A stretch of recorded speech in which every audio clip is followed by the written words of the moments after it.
on issues like extremism, fake news, cyberbullying, and of course Russian sabotage. Obviously, this had to have an impact on how they were perceived by the public. And I think following the latest Edelman Trust Barometer findings in January of this year, we're actually finally able to put some numbers on that trend.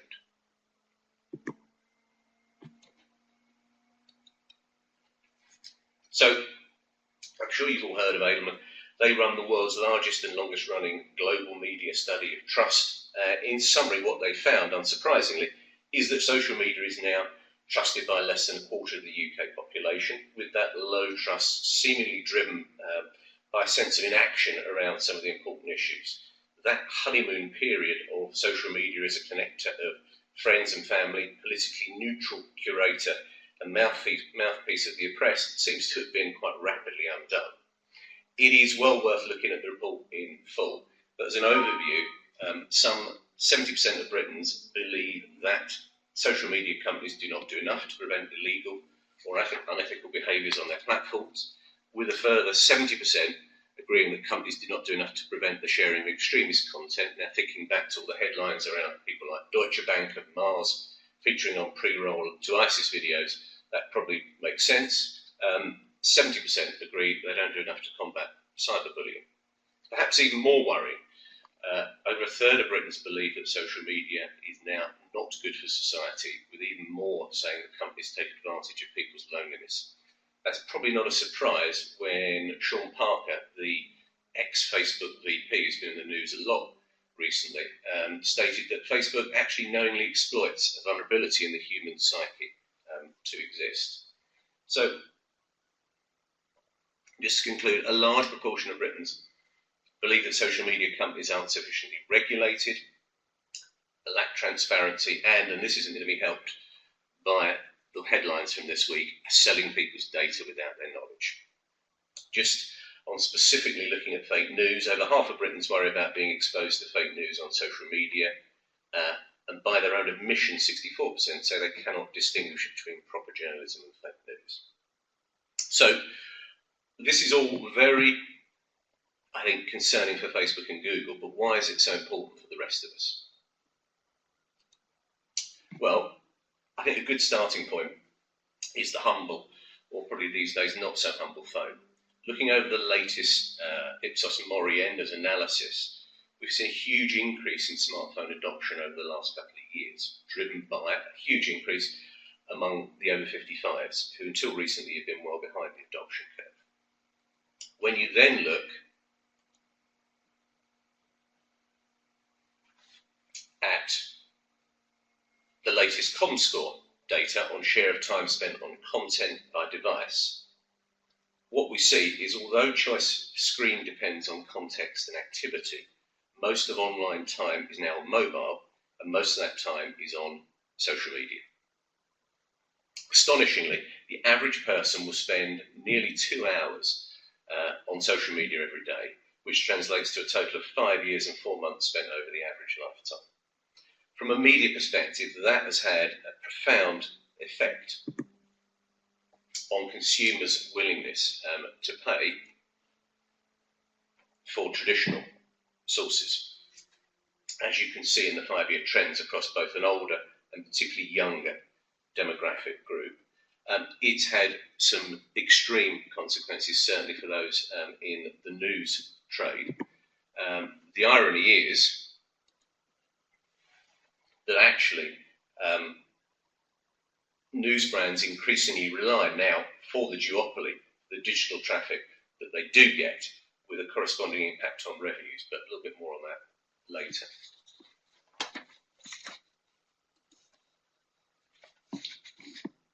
So how has this change in consumer behaviour affected the world of advertising and marketing? Well, we've now reached a point where more than 50% of all advertising spend is online, which I think as a headline position seems pretty reasonable.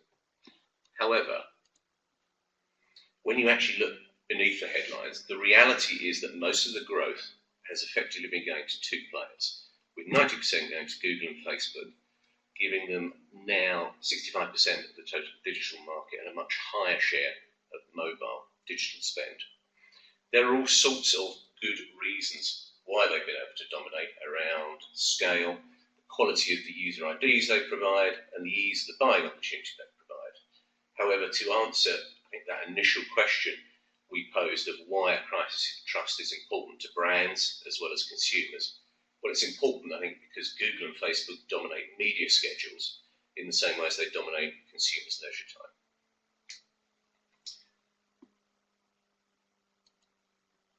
So how did we get here? Well, I think in order to have a view on where we go from here, we first need to have a look at how we got here. And I think that requires looking at the growth of digital in a little bit more detail.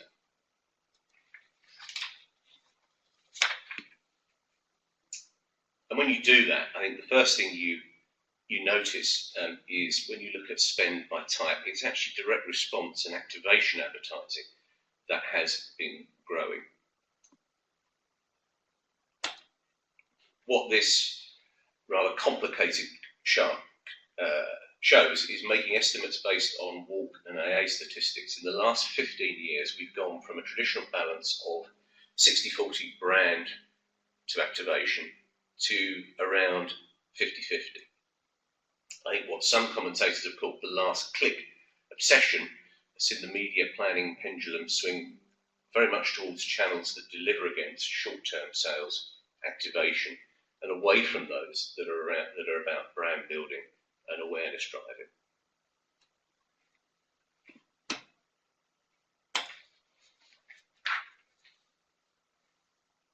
In my opinion, I think at least some of that, this reliance on short-term metrics and marketing KPIs has come from a change in the corporate environment. Again, our friends at Enders have done some really interesting work in this area, and there is no doubt that over the past 20 years we've seen a change in the ownership of UK corporates away from long-term holders of stock like pension funds to more short-term holders like overseas investors, with a consequent rise in companies' focus on short-term objectives. I think in this environment, what you now see is that CMOs last half as long as CEOs, and at a supplier level, a marketing supplier level, we've seen the appointment of media agencies and advertising agencies more broadly, increasingly controlled by procurement rather than marketing departments, rather than the people that they actually deal with. For the agencies, I think sometimes on the media owner side we're not very fair on the agencies, but I think that has had an impact on the metrics on which they are judged and on the length of time that they tend to work with clients. If you're working on short tenures and paid on short-term metrics, there's obvious lack of incentive to input on long-term planning.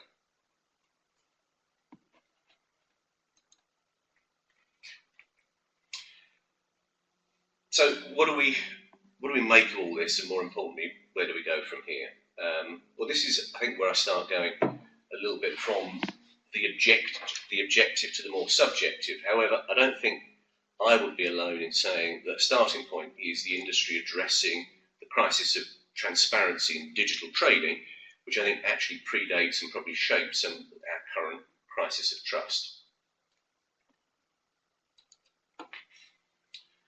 From a content producer point of view, and I speak as somebody who's worked for content producers for a number of years, the digital supply chain as it currently exists is broken. It's now well established that the programmatic model yield, however it's done, gives publishers back about 30% of the gross revenue. From my own experience of the Mail, I know this to be the case from when we actually bought our own inventory. For every £1 we spent, we got about 30p back.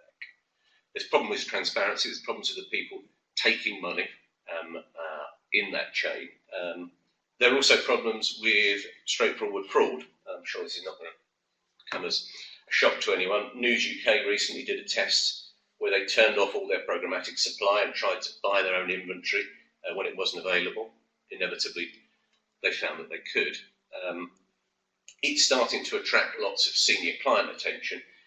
P&G's Mark Pritchard recently, earlier this year, called out the industry on it, with a reference particularly to agency approach and ethics, particularly around key things like viewability. People selling, people buying ads that actually no one could ever actually see. I think there's a sense that the pure play digital players have been given quite an easy ride by the industry thus far. They've been allowed to reap massive revenues on the back of very limited regulation, industry measurement of ad metrics and reach. As an example, there's lots of examples of this, but in the US last year, Facebook promised that it could reach 41 million 18 to 24-year-olds to their advertisers, which sounds fantastic until somebody pointed out that there are actually only 31 million people in that age bracket in the US. As I say, there are numerous examples in the trade media of Facebook being called out for marking its own homework because, and effectively misquoting reach figures because they can. What this has led to, I think, is some disparate views on trading among those who are buying digital media. This is really interesting Ender's study, and I say I don't want to be overly negative. I don't think what this highlights are insurmountable issues with machine-to-machine trading or with marketing automation. I think everyone in this study thinks automated trading will grow, and everyone thinks that it will improve. However, they do highlight some gaps in perception regarding how the marketplace is performing today and how close it is to the promise. I think as automation moves up the value chain, not everyone seems to believe the tools in the marketplace are fully optimized, or actually that they're even fully understood. Talking to the guys at Enders, I think amongst some general concerns, one specific fear rattled around all the discussions, and that is that context, the value of quality media for motivating consumer brand engagement, I think is being underrated as a measure, as an objective, and as a general relevant marketing indicator. And that leads me quite neatly into my next piece. Where do we go from here? Well, if I knew I'd be a very rich man, but I did ask a very rich man, Rory Sutherland, who's a sort of doyen still in the advertising world, who summarises it quite nicely, and he said, actually, we do have to remember that context affects our decisions to a far greater degree than any of us actually realise. There are an increasing number of proof points to support that theory. I'm going to highlight a few of them now, but again, these are things that may be worth looking at, definitely in more detail, if you're interested.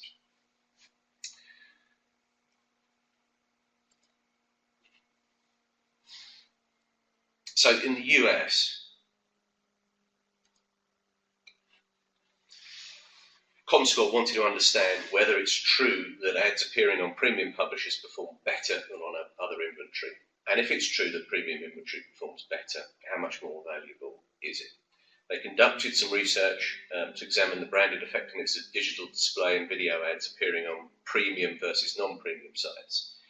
And what the study found was that premium publishers delivered significantly better branding effectiveness across a range of measures. The primary driver of this increased effectiveness is the halo effect, hence the title of the study, that comes from the value of the contextual environment in which the ads were seen.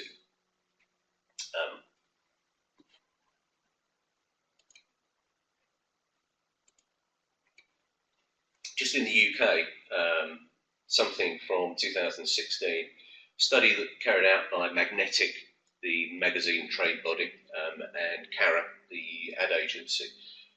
And what that did, I think, was show that metrics such as relevance and quality, harder to prove than others, much harder to prove than others. But actually, these are the metrics that also have some of the most significant impacts on brand KPIs. You know, it's done by the magazine trade body, so you'd expect it to say this, but it's very interesting. The conclusion it makes is actually that it's the deep and meaningful connections that magazine readers have with their brands that actually makes them a key driver of long-term KPIs. Well worth reading.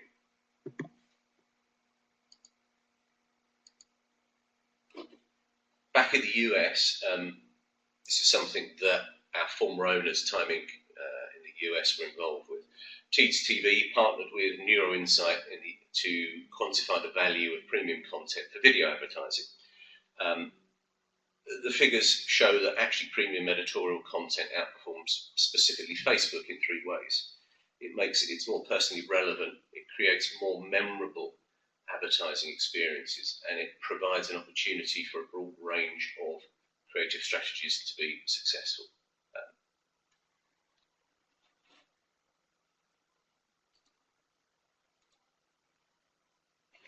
Back in my old world of national press, Newsworks, the industry body, has run some eye-tracking research to demonstrate the value of news brands' print and digital offering for consumer brands.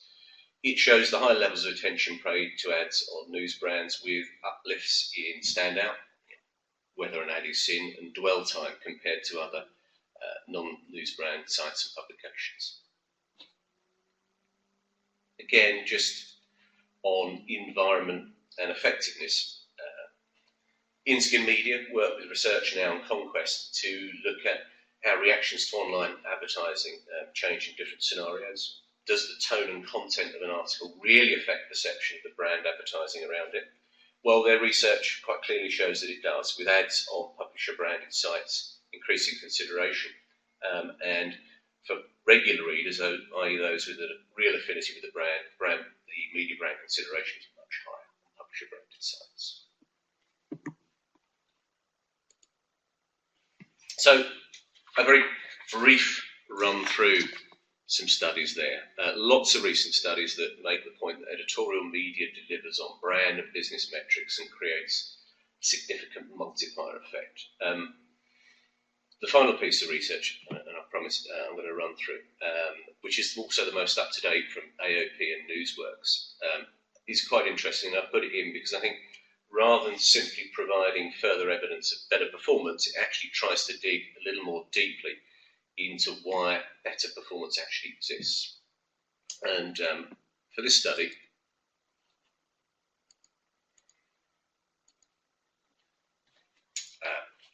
they use neuroscience to focus on editorial and premium environments, compare brain activity with social media environments. So I think this was really interesting because the impact of different media contexts has always been difficult to assess using traditional approaches. So I think people aren't really aware of the way in which context impacts their perceptions and find it hard to talk about. By using the neuro technology, you can actually measure cognitive response and start to understand a little bit more and quantify the differences in advertising impact. So headline, long survey, well worth reading, but the headline results show that ads in premium context are viewed for longer, create higher engagement, and generate greater levels of both left brain and right brain memory encoding than ads on social media. Left brain is words and detail, right brain is emotional triggers. Ads seen within a premium context, I think the summary says, elicit stronger, more positive emotional responses.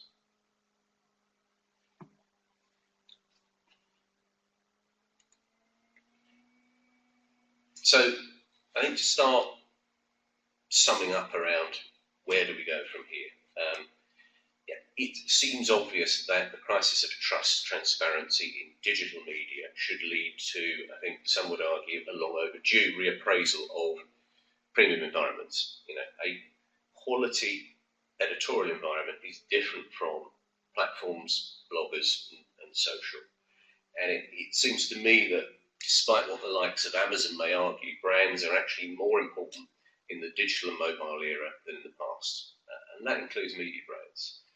In the current environment, they are a more important navigation post, stand for authority and quality, I think, than possibly ever before. But actually every consumer touch point of a brand every instance needs to embody premium brand values. Going back to the original point around brand safety, it appears that there has been a collective failure, I think, to measure a lot of marketing risks, particularly things like the negative reputational effects of poorly executed retargeting. I think that's been because digital marketing increasingly is viewed as a activity. And it's as if no marketing ever carries a risk, or the risk is measured as neutral. That is evidently wrong, and I think has to change.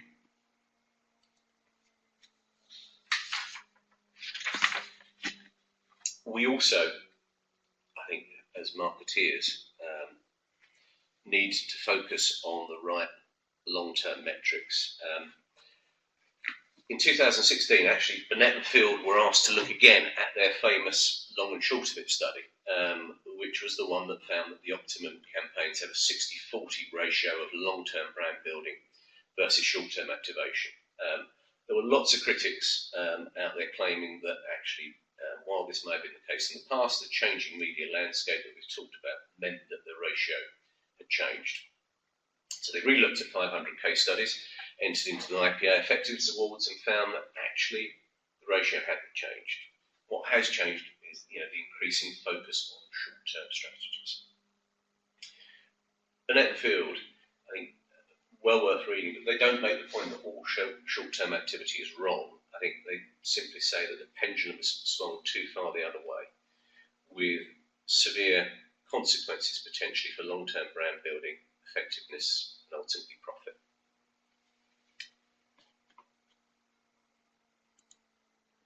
So, almost finally, from someone who still loves the occasional print product, I think, and this almost follows on from the Burnett and Field issue, analog channels do remain an essential part of the media mix.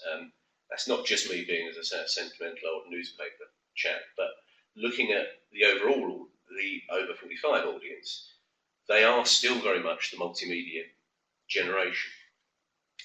And we shouldn't forget that actually over 45s are responsible for 60% of discretionary spend, for actually buying things, lots of things, and lots of brands.